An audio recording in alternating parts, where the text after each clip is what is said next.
আসসালামু আলাইকুম, welcome to নীলমুন blog. চলে এসেছি নতুন একটি ব্লগ নিয়ে। ঝিরিঝিরি বৃষ্টি পড়ছে। ঘুমটা ভেঙেছিল খুব সকালে। জানলার পাশে বসে চারপাশটা দেখছিলাম। বাইরে বাতাস করছে।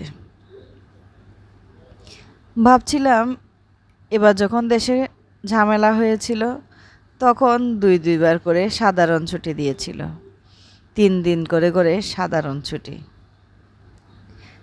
কত রকমের ছুটি আছে, ঈদের ছুটি, কোরবানি ঈদের ছুটি, জরুরি অবস্থাতে সাধারণ ছুটি, পূজার ছুটি।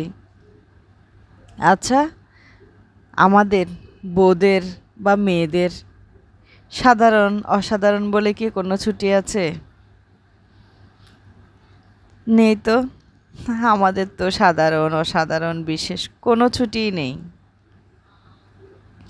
নিজের জন্মদিনেও সবাই বায়না করবে, আজ তো তোমার জন্মদিন, একটু বিরিয়ানি রান্না করো।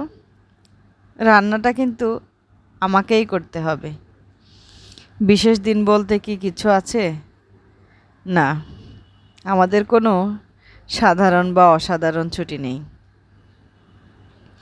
আমাদের কোনো বিশ্রাম নেই।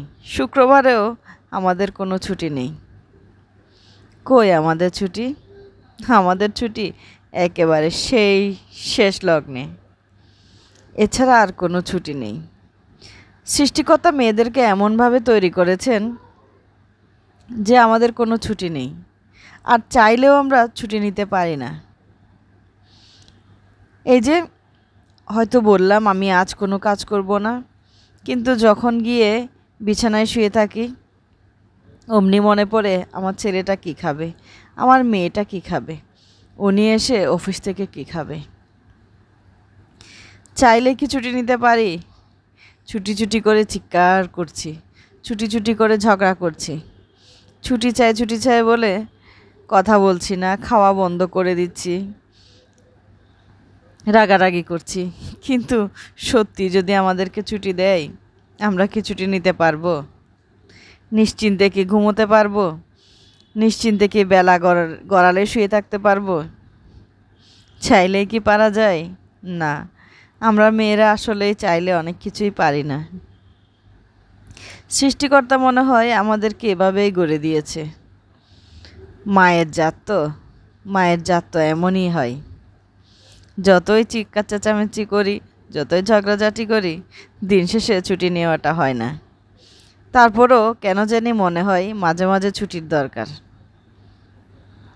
যেমন মেয়েরা বাপের বাড়িতে গিয়ে বাচ্চার দায়িত্ব সব কিছু মা বাবার উপর ছেড়ে, ভাই বোনদের উপর ছেড়ে দিয়ে ঘুমিয়ে পড়ে নিশ্চিন্তে। এমন কিছু ছুটি প্রতিটা মেয়ের জীবনে খুব দরকার। এতে মনটা ভালো থাকে, সাথে শরীরটাও ভালো থাকে। যদিও সবার ভাগ্যে এমন ছুটিগুলো জোটে না, সবাই এমন ছুটিগুলো পায় না। ইচ্ছে না করলেও করতে হবে, ইচ্ছে করলেও করতে হবে, মন না চাইলেও করতে হবে, মন চাইলেও করতে হবে। এটাই হচ্ছে আমাদের মেয়েদের জীবন। মাইক্রোফোনটা হাতে নিয়ে বক বক করে অনেক কিছু বকে ফেললাম, অনেক কিছু বলে ফেললাম। না, আমার জীবন নিয়ে আমার কোনো আক্ষেপ নেই, এমনি বলতে ইচ্ছে করলো তাই বললাম। আলহামদুলিল্লাহ, আমি ভালো আছি। আপনারাও সবাই ভালো থাকবেন, আমার নেহাল মনের জন্য দোয়া করবেন। আল্লাহ হাফেজ।